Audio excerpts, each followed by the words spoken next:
দেশীয় মাছের বংশ বিস্তারে নদীর নির্দিষ্ট জায়গায় কচুরিপানা ও বাঁশ দিয়ে ঘিরে রেখে তৈরি করা হয় মাছের জন্য নিরাপদ অভয় আশ্রম। শুষ্ক মৌসুমে ৩ থেকে ৪ মাস সেখানে অবস্থান করে মা মাছ, আর বর্ষায় নতুন পানিতে ডিম ছাড়ায় নদী খালে বিলে ছড়িয়ে পড়ে দেশীয় প্রজাতির নানা জাতের মাছ। নদীর স্বল্প পানিতে চিতল মাছের এমন লাফালাফি জানান দিচ্ছে এখনও হারিয়ে যায়নি স্বাদু পানির এই মাছ। বিভিন্ন মা মাছের অস্তিত্ব জানান দিচ্ছে ললডাঙ্গা উপজেলার বান্নই নদীর নাতুরঘাটের অভয়াশ্রমে। শুষ্ক মৌসুমে যখন চারিদিকে পানি কমতে থাকে তখন মা মাছগুলো আশ্রয় নেয় এসব অভয়াশ্রমে। তবে টানা তাপ প্রবাহের কারণে নদীর পানি কমে আসায় হুমকির মুখে পড়েছে অভয় আশ্রমের মাছ। গভীরতা না থাকায় ডিম ছাড়তে পারছে না মা মাছগুলো। গত বছর পানি কমার কারণে অভয় আশ্রমের মাছ মারা যাওয়ায় এবারও শঙ্কায় স্থানীয়রা। নদীর তো পানি নাই, পানি না থাকলে তো আসলে ঝুঁকিপূর্ণ। গতবার বেশ কিছু মাছ মারা গেছে এবং এবছর পানি যে পরিমাণ খোঁড়ার কারণে কমতেছে, এরভাবে যদি কমতে থাকে তাহলে বেশ কিছু মাছ মারা যেতে পারে। গভীর হলে তো মাছ ভালোই থাকবে বাহু, গভীর না হলে শুকা গেছে চারদিকে এইটুকাই পানি, মাছের দেখেন না কি অবস্থা। প্রতি বছর নাটোর জেলায় মাছ উৎপাদন হয় প্রায় ৮০,০০০ টন।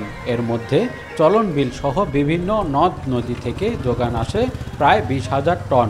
আর স্বাদু পানির মাছ উৎপাদনে বড় আধার সৃষ্টি করে এসব অভয় আশ্রম। তবে জেলার বেশিরভাগ অভয় আশ্রম অরক্ষিত থাকায় নিষিদ্ধ জেনেও মাছ শিকার করছেন অনেকেই। কোনোটি আবার ভরে গেছে কচুরিপানায়। রাতের আধারেও শিকার করা হচ্ছে মা মাছ। এতে করে আগামী বর্ষায় দেশি মাছের উৎপাদন ব্যাহত হওয়ার আশঙ্কা স্থানীয়দের।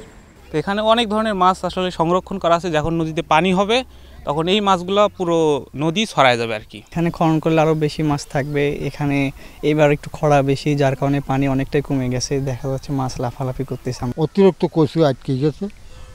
দক্ষিণ সাইডে একটু ফাঁকা আছে, সেখানে যে সন্ধ্যা আর কি বিকালে একটু মাছ জাগে, তাছাড়া জাগে না।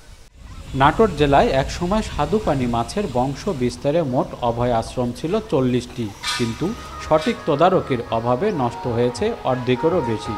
বর্তমানে ১৯টি অভয়াশ্রম থাকলেও সেগুলো রক্ষণাবেক্ষণে রয়েছে খুব স্বল্প বরাদ্দ। চলতি অর্থ বছরে 4টি অভয় আশ্রম সংস্কারে বরাদ্দ মিলেছে মাত্র ৩০,০০০ করে টাকা।